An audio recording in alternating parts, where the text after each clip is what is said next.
second half of our anatomy review, and we're talking about terminology for movements. We did the upper body already, and now we're talking about the anatomical terms that we use to describe joint movement in the lower part of the body.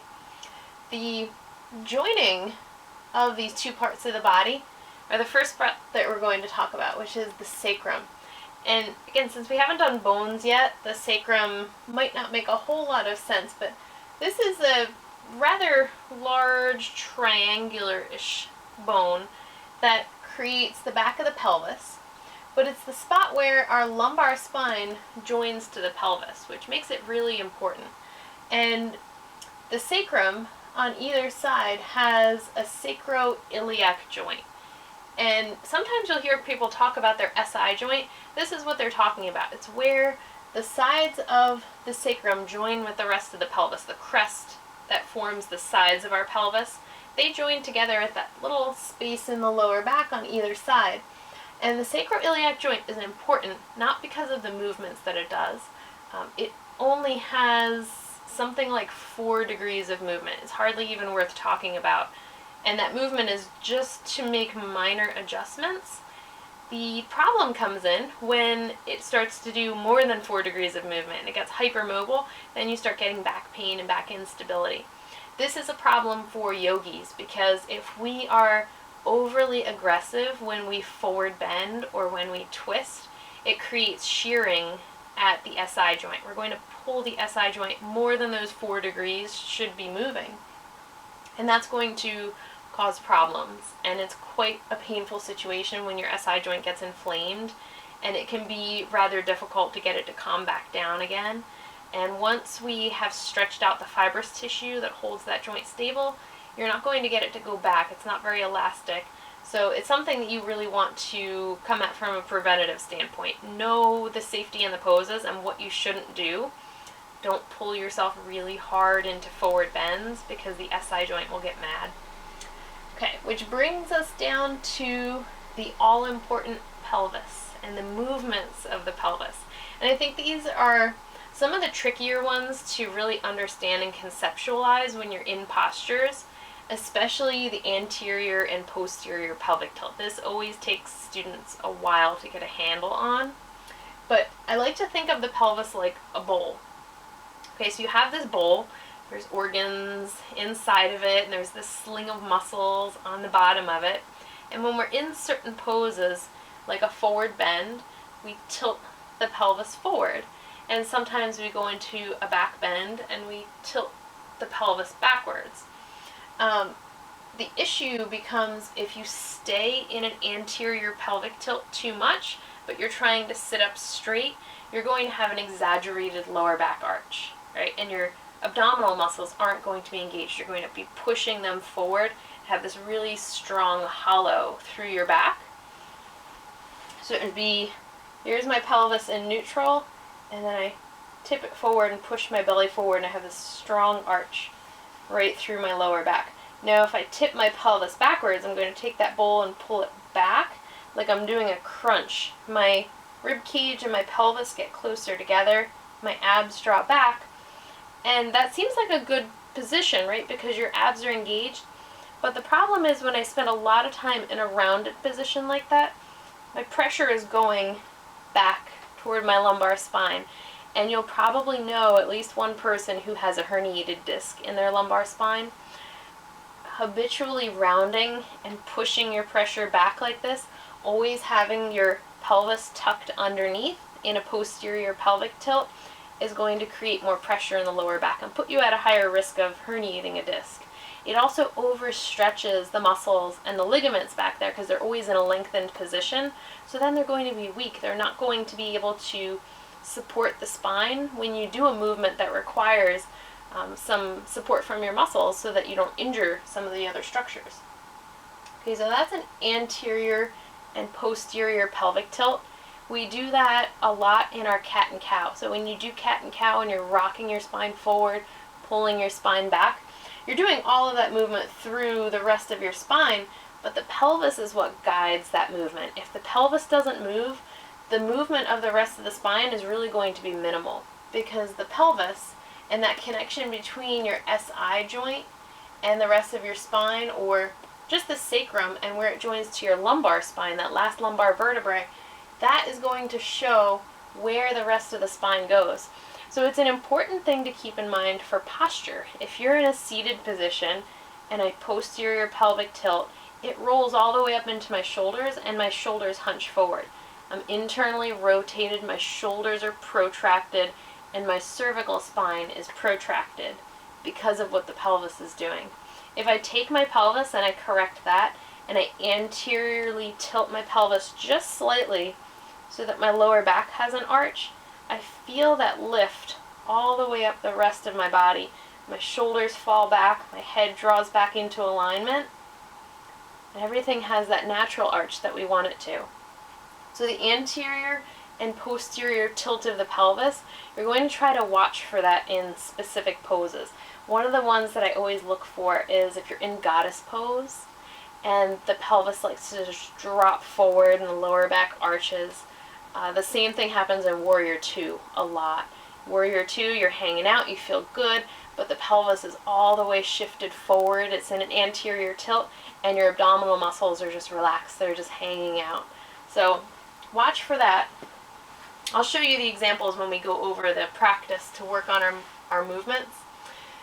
The two more specific movements of the pelvis that are really good for just kind of noticing misalignment, specifically the left and right lateral rotation of the hip. And I tend to find myself doing this when I'm standing. If you're standing and your pelvis is level, say here's your hip crests on either side, and then you bend one knee and your pelvis shifts off to the side, right? So that would be that lateral tilt. And then you could do the same thing with the other side of your pelvis. You bend your knee and your pelvis drops down, okay? So it would be, instead of the hip crest being straight across like that, if you bent this knee, it would be on an angle like that, because it would drop that side down. So it's keeping your pelvis level. Where this comes in is in balancing poses. When you're standing on one leg, if you don't have a lot of stability in the muscles that wrap around what we call the pelvic girdle, muscles that support all the way around the pelvis and the hip joint, then instead of being able to keep your hips or your pelvis stable when you're standing on one foot, as soon as you take that foot off the ground, the pelvis drops. Okay, so you're going to watch that with your students, specifically in balancing poses. Make sure that you tell them. Sometimes I'll even have my students start with their hands on their hips so that they can feel. As soon as they take that one leg up to do tree or something like that, the pelvis stays level, it doesn't drop down. Okay, and then there's left and right transverse rotation. In the very first video, we were talking about the planes of the body, and we said that on the transverse plane, or that plane that splits you right in half at the belly button from top to bottom, so it would be like that piece of glass coming right through here. And then if you were looking from the top down at my pelvis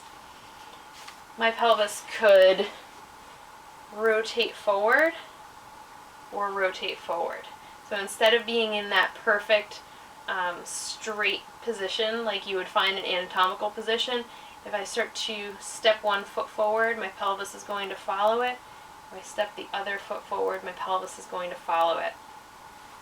Traditionally, when we go into twisting poses, if we're trying to isolate rotation in the spine, we would try to keep the pelvis stable. So we were trying to isolate just the rotation in the spine. And more research is showing that as people who do yoga a lot get that sacroiliac joint pain or sacroiliac joint instability, it can be from doing a lot of rotation where you're keeping the pelvis stable. So think about the spine rotating and the pelvis stays stuck where it is, so that connecting point gets stressed. And it's either going to be that last lumbar vertebrae to the top of the sacrum, or it's going to be your SI joints. Those 2 points are going to take that rotational force when you're trying to keep your pelvis stable. So now there's more of a view of allowing that transverse rotation to happen.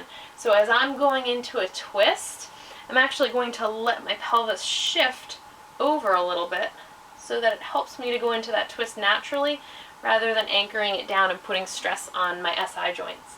You can try that in your practice very gently and just see how it feels. See which one feels more natural for you, to let the pelvis move with you or to keep it anchored, and just be careful with that version. Okay, so that's the movements of the pelvis. It's forward and back, anterior tilt and posterior tilt. It's that side to side movement when you're standing. If you bend one knee and drop your hip, bend the other knee and drop your hip, or it's rotation.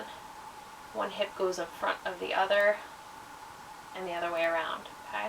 It's good to use the crest of the pelvis as a reference. You can put your hands on either side and feel that bone that arches up. That's a really good spot. Or the points, the hip points right at the front of the pelvis, those are good to just watch. If they're pointed down, if they're pointed up, if one is in front of the other, or one is higher or lower than the other, then you're going to be able to see which of those movements are coming into play. Okay, so let's go down to the hip joint. And the hip joint is one of those very mobile ball and socket joints. The difference between the hip and the shoulder is that the shoulder has a really shallow socket that the humerus fits into. The hip has a deep socket. The acetabulum kind of wraps around the head of the femur, so it makes it more stable and a little bit less mobile, but it still does pretty well in the movement department. So the hip does flexion and extension. Flexion is just moving forward, extension is moving back. Okay, so hip flexion, forward, come back into neutral. Hip extension is going backwards. And then abduction, just like the arm, is moving out to the side. Abduction is take away. Adduction is to cross over. So if I cross my legs, I'm adducting, because here's my center line and my leg has crossed over that. And then if I wanted to abduct, I would move my leg off to the side away from the center line.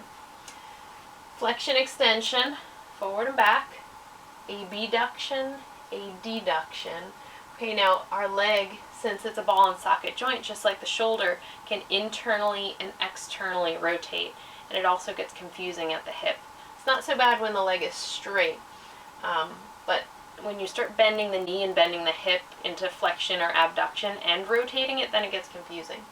But start from anatomical position, and you're going to watch your foot. Okay, so you start in standing. Your leg is straight. You're going to roll your toes in. As your toes roll in, you're closing off that joint, internal rotation. As you roll your toes out, the hip rolls out, opens up, external rotation. We do a ton of externally rotating hip openers in yoga.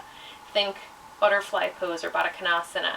Think pigeon, fire log pose, Gomukhasana with the legs, external rotation over and over and over again. So sometimes we're a little bit imbalanced in that category. I like to throw in an internally rotated pose every once in a while. I'll put that into the practice. But internal and external rotation, think like if I'm sitting with my leg crossed, I have externally rotated that joint. And usually when the leg is bent, you can think about it like when the foot moves toward the center and the knee goes out to the side, that's an external rotation. And then if I went the other way and I pulled my knee to the center and moved my foot laterally, that's an internal rotation. So that's going to help you to figure out specifically just the seated poses that we do in yoga, those seated deep hip openers. And then the last one for the hip is circumduction. You can go on your back and you can circle your leg and circle your leg, because it's that wonderful ball and socket joint that lets you do that round kind of movement. So now we get down to the knee, and we like the knee because the knee is a hinge joint and it just does the two movements.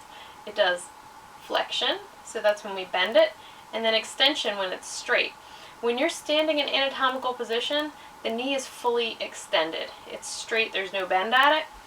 And then when you go into flexion, you're bending your knee, pulling your foot back toward your hip. So that's extension and that's flexion.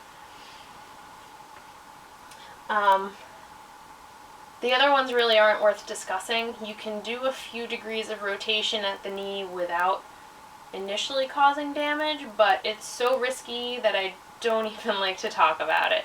I like to avoid any rotation at the knee at all costs, because it's just not worth a knee ligament injury to try to do these crazy deep hip openers where we're twisting our foot and our knee takes any kind of torque. You'll see that in certain kind of advanced Ashtanga practices and certain really other traditional Indian practices. Even Iyengar taught some interesting poses like that. I leave them out of the practice completely, because from an anatomy standpoint and from being a therapist and working with people who have had knee injuries, it makes me cringe looking at that, because the risk to those delicate knee ligaments is so great, and if you had an injury, the recovery time would be so intense. It's just not worth doing that pose to me. I can have a really great practice without putting my knee at risk. I see that as an aspect of ahimsa. I'm not going to risk damaging my body or damaging my student's body just for the sake of getting into an advanced pose. So that's the knee. Stick with flexion and extension. Don't go so far into flexion that there is ever pain in your knee joint. The knee itself, the actual joint, should never have sensation inside of it. There's nothing in there that you want to stretch. It's all ligaments and important connective tissue that we need to be strong and stable. The muscles around the knee, the quadriceps, the hamstrings, the calf muscles, all of those muscles, you can feel sensation in the belly quite safely. The belly of the muscle, never inside the knee joint. Even if it's not specifically painful, but it feels like there's a lot of pressure, I would come out of the pose. I just don't think it's worth risking a knee injury. Okay, so knee flexion and extension. And then we're coming down to the ankle. Now, before I forget, I just want to mention something that I find really interesting when you're studying anatomy, especially from this standpoint. When you look at the upper body, you have this functional structure of ball and socket joint, hinge joint, and then a joint here that's made up of a bunch of little bones, and then those phalanges that have a lot of articulation, right? Ball and socket, lots of mobility. Hinge joint, it's a lot more stable. And then this really mobile, dexterous appendage at the end. And the leg is exactly the same. Ball and socket joint, stable hinge joint, little bones in the ankle that make lots of articulations, and then the phalanges at the end of the toes that have lots of movement. So it's so interesting that the structures look different and they function rather differently with what we do with them, but the internal structure is so similar. It's quite profound the way that that is made up. The upper part of the arm is one large bone. The lower part of the arm is two smaller bones, and the same thing in the leg. The femur is one larger bone, and then the tibia and fibula, two bones in the lower part of the leg. So very interesting, that structural similarity between the appendages. But let's talk about the ankle, and this is a tricky one. It wasn't my choice to name these things what they are. I would have changed them if I had a choice. But the ankle moves up and down, right? So here's my ankle. It moves up and down. This is the dorsal surface of my ankle. Think of a dorsal fin on a fish, right? And this is the plantar surface of my foot. I wrote that on the first board that we did, because if you remember that this is the plantar surface, you're going to remember plantar flexion is when you push down like that. And then dorsiflexion is when I pull back toward the dorsal side of my foot. So plantar flexion, think of it as pointing, and dorsiflexion is to come back. I think that throws people off a lot, because if you say flex your ankle, usually you're going to dorsiflex, right? So just remember that it's based on the two sides of the foot. Knowing those terms for the sides of the foot or the surfaces of the foot will help you to remember which movement is which on that one, okay? So plantar flexion, dorsiflexion. Good. There's one more movement of the ankle. It's really not technically a movement that we talk about in anatomy, but it's a movement that we talk about, or a shape that we talk about in yoga. And it's called a flointed foot. So flointed means halfway between flexed and pointed. And we use this as a way to direct energy out toward our foot. And it's kind of like you push out through your foot, and I should take off my sock. You push out through your foot like you're a Barbie doll wearing a high heel. You're pushing through the ball of the foot. The toes are spread. There's lots of force and energy going in that direction. You use this in poses where you want to get lots of reach through your leg. And specifically, you can think of it when you do shoulder stand. You're trying to reach your legs up and take that pressure away from your neck and make sure that you're lifted, your legs are long. If you create that flointed shape with your feet and your toes look really great, they're opening, they're reaching toward the ceiling, it's a nice way to activate the muscles in the rest of the body through the intention that you create in your foot. What you do with your foot and your ankle is going to have an impact on every other muscle and every other joint up through the leg. Okay, so plantar flexion and dorsiflexion, and then we have the side-to-side movements of the ankle, and these again are tricky. I like to use the terms pronation and supination, and usually if you're a runner, you're kind of familiar with that because you'll talk about your foot placement when you're doing certain gait patterns when you're running, but it's just like the hand. So this is pronation. If I push toward my thumb, I'm pronating. If I push toward my big toe, I'm pronating. And then if I supinate, I turn my palm up, or I turn the soft side of my foot, the sole of my foot up. I push down through my pinky toe. Okay, so it's pronate, push into your big toe. Supinate would be push into your little toe. And you're watching for those two movements, or those two positions in the ankle when you're just standing in mountain pose, because you'll maybe let the ankles buckle out, or the ankles will buckle in, or in Warrior 2, the back foot, you'll have a tendency to either collapse toward the arch of the foot or to collapse toward the outside of the foot and lift your big toe. So you're watching for that, and you're always trying to keep that even when you're in a standing pose. You want to keep your weight distributed really evenly between the inside and the outside of the foot so that you're not pronating and you're not supinating. Okay, so that's the ankle. It also can circumduct, right? We can circle the foot one way, we can circle the foot the other way. That's because of that complex network of bones in the ankle, just like the complex network of bones in the wrist that makes us able to do all of these kind of movements. So then we go down, and the toes are the last one on there. And the toes, just like the fingers, don't get too stuck on exactly what joint is doing what, but you can flex your toes. All right, take my sock back off. You can flex your toes, you can bend them, and you can extend your toes or pull them back. So it's toe flexion, like if I was going to try to pick something up with my toes, and then toe extension, right? So then there's toe abduction,